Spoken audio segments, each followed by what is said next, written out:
Tekereza umubyeyi utashye avuye ku kazi ananiwe cyane, arimo yayura nk'ipasi y'amakara ya kera. Stress yabaye nyinshi, agasanga teremusi yamenetse mu rugo. Atabanje kubaza uko byagenze, ahita arakarira umwana cyane, akamubwira amagambo amubabaza cyangwa akamuhana bikabije bitandukanye n'uko yagakwiye kuba amuhana. Nyuma amaze kubisesengura neza, aza kumenya amakuru neza yuko iyo teremusi yamenetse kubw'impanuka cyangwa ko atari uwo mwana wabikoze. Icyo gihe umubyeyi ashobora kwegera umwana akamubwira yiyoroheje ati, mwana wanjye, naguhannye ntabanje kumva uko byagenze, nibeshye kandi nakubabaje ndabizi, ariko ngusabye imbabazi mbabarira. Ubutaha nzajya mbanza numva impande zose mbere yo gufata umwanzuro wihuse nk'uyu nguyu. Ibi bintu hari ikintu byigisha umwana. Bimwigisha kwemera amakosa, gusaba imbabazi iyo yakosheje, kubaha abandi bantu, kumenya yuko ababyeyi nabo ubwabo badatunganye. Nibyo, ababyeyi ntabwo ari abantu bari perfect, ariko nubwo bimeze gutyo, ababyeyi bashobora gukosora amakosa yabo, kandi ibi bintu ntacyo bitwaye. Mu by'ukuri gusaba imbabazi k'umubyeyi ntabwo bigabanya icyubahiro cy'imbere y'abana, ahubwo byongera icyizere n'urukundo hagati ye n'umwana. Akenshi ababyeyi bakunda abana babo, nibyo kandi ni byiza. Babakorera byinshi byiza, babashakira ibyo kurya, imyambaro, amashuri ndetse n'ibindi byinshi. Ariko hari ibintu abana baba bakeneye burya cyane cyane kurusha ibyo byose. Nyamara hari igihe babura aho babivugira n'uburyo bwo kubivugamo. Hari amarangamutima, ibitekerezo n'ibyifuzo byinshi cyane abana bagira, ariko nyamara ntibabibwira ababyeyi babo. Ibyo byifuzo iyo bitumviswe neza bishobora gutuma umwana yumva ari wenyine, akaba batizera abamurera cyangwa akagira ibibazo by'imyitwarire mu buzima bwa buri munsi. Uyu munsi tugiye kuganira ku ngingo ikomeye cyane. Turaganira ku bintu 10 buri mwana wese muri rusange aba yifuza yuko ababyeyi be bamenya, kabone n'iyo ababyeyi batabiha umwanya ngo babitege amatwi, ariko ukwiye kubaho ubizi. Mu kiganiro turifashisha abanditsi babiri, Audrey Fabe na Ellen Mazrich. Hari ukuntu babisobanura mu gitabo bise How to Talk So Kids Will Listen and Listen So Kids Will Talk. Abana ntabwo bakenera gusa amabwiriza n'ibihano, oya, ubundi baba banifuza kumvwa, kubahwa no gusobanukirwa n'ababyeyi babo. Ibi abana barabikenera. Ni ukuvuga ngo iyo umwana yumva amarangamutima ye yitabwaho kandi ibitekerezo bye bikubahwa, uyu mwana arushaho kwigirira icyizere ndetse akakigira n'ababyeyi be, kandi ibi bintu byubaka umubano mwiza hagati yabo. Ikindi ni uko bimufasha gukura afite icyizere. Ikirenze ibyo, byubaka n'ubushobozi bwo kuvuga neza ndetse n'abandi. Iyo avugana neza n'abandi, ibi nabyo ni ingenzi cyane. Iyi ni Isaac Inspire TV. Jyawe ndi mwarimu Isaac mukunda kuganira. Niba utarakora subscribe kuri uyu muyoboro, uri gukererwa cyane kugira ngo ujye ugerwaho n'ibiganiro by'uburezi, by'umwihariko tujyane mu kiganiro kugera ku musozo wacyo. Umva ikintu cya mbere, nkeneye urukundo rwawe kuruta ibindi bintu byose wampa. Iri ni ijwi ry'umwana. Ababyeyi benshi bakukira mu kazi ka buri munsi kugira ngo babone amafaranga yo gutunga umuryango. Ibi ntabwo ari bibi muri rusange, ariko ukwiye kumenya yuko umwana ntabwo yishimira gusa impano zawe nyinshi, imyenda, telefone nziza wamukinga. Yifuza yuko umubyeyi ahubwo amuhobera, akamutega amatwi, kandi akamwereka urukundo ruzira amakemwa. Abana muri rusange burya bibuka cyane uburyo bakunzwe kuruta ibintu byiza bahawe kera. Nta kintu gisimbura umwanya mwiza umubyeyi yamanana n'umwana we. Umwanya n'umwana ni ingenzi. Umva ikintu cya kabiri, nkeneye yuko unyumva mbere yo kuncira urubanza. Hari igihe umwana akora amakosa, ibi ni ibintu bisanzwe cyane, amakosa mu bana. Ababyeyi bamwe bahita barakara batabanje kumva impamvu yabimuteye. Nyamara umwana burya aba yifuza ko mbere yo guhanwa nibura yahabwa amahirwe yo kumvwa, kuko kumva umwana ntabwo bivuze kwemera amakosa ye, biratandukanye. Ahubwo icyo bisobanuye ni ukumuha amahirwe yo gusobanura uko ibintu byagenze. Iyo umwana yumviswe neza arushaho kugirira icyizere umubyeyi we. Tujye tugerageza kumva abana. Ikintu cya gatatu, nkeneye igihe cyawe mawe cyangwa dawe. Muri iki gihe abantu benshi bahora bahuze cyane. Hari ababyeyi benshi bamara amasaha menshi kuri telefone kurusha ayo bamarana n'abana babo. Umwana muri rusange ntabwo akeneye amasaha menshi cyane, nabyo bimenye. Nibura iminota 20 cyangwa 30 y'ibiganiro byiza buri munsi. Iyi minota ishobora guhindura ibintu byinshi utakeka, kandi iyo umwana abonye umwanya wawe yumva rwose afite agaciro kazamutse cyane. Iminota 20 cyangwa 30 ntabwo ari igihe kinini ugenera umwana ku munsi. Ikintu cya kane, ntabwo ndi muto cyane ku buryo nta kibazo nagira. Ubusanzwe hari igihe abantu bakuru batekereza yuko ibibazo by'abana ari bitoya, ari utwana.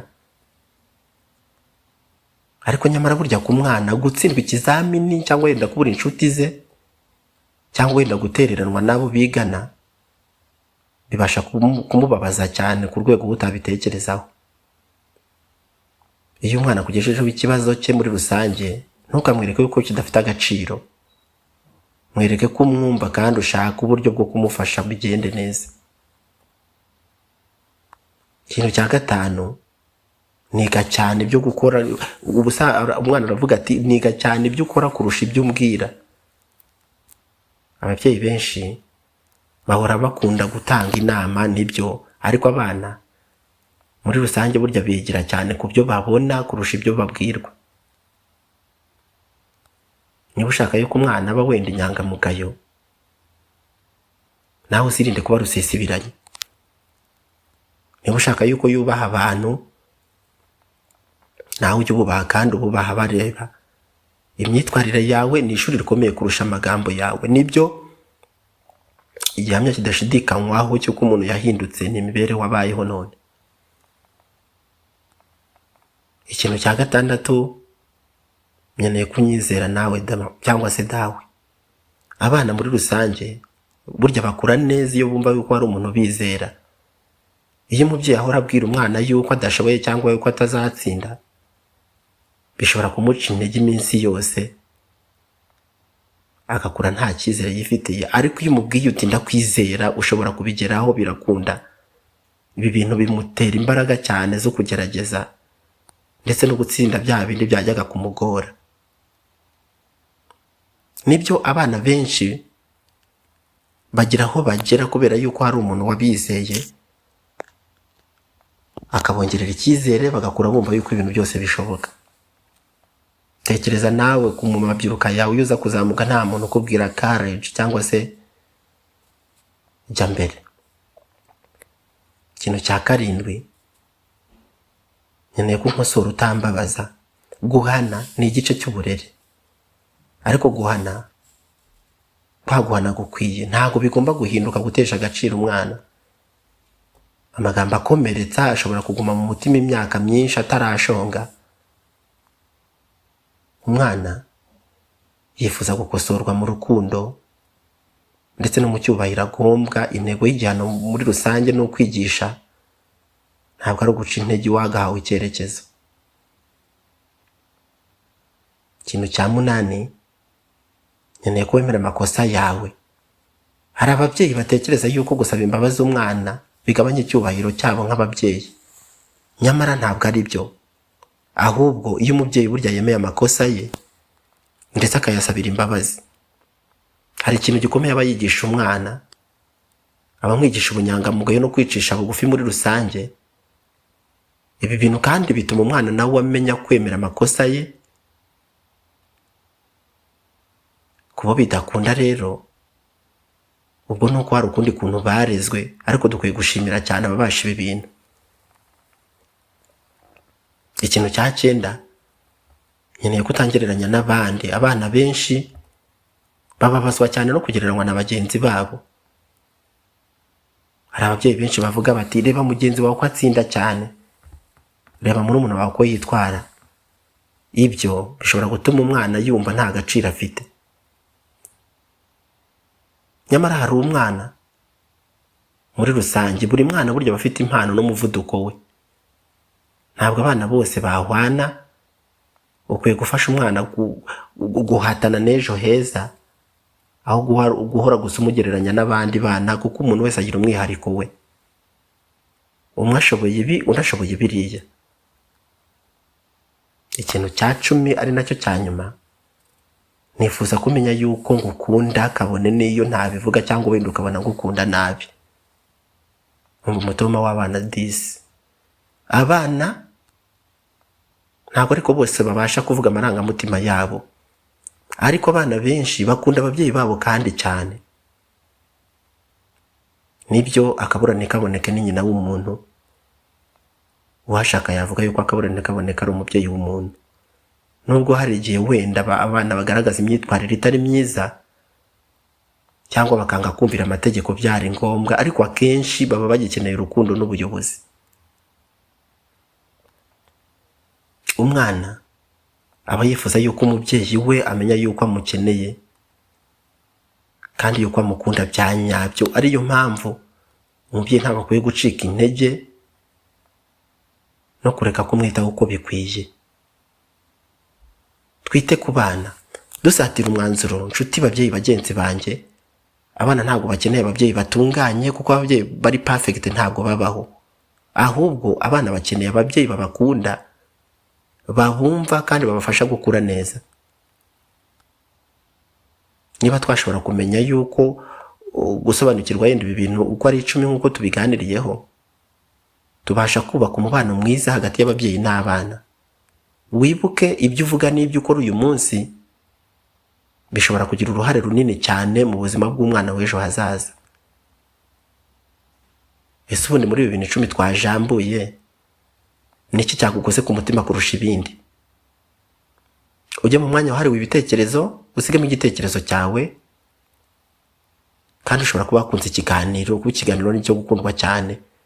Kanda like, ukore subscribe kuri iyi channel Isaac Inspire TV, ubasha gusangiza iki kiganiro abandi babyeyi ndetse n'abandi bafitanye isano n'uburezi, kugira ngo natwe dukomeze kubaka imiryango ikomeye ndetse n'abana bafite ejo hazaza heza. Ibiganiro nk'iki nakagaruka, ndabakunda cyane kandi ndabazirikana.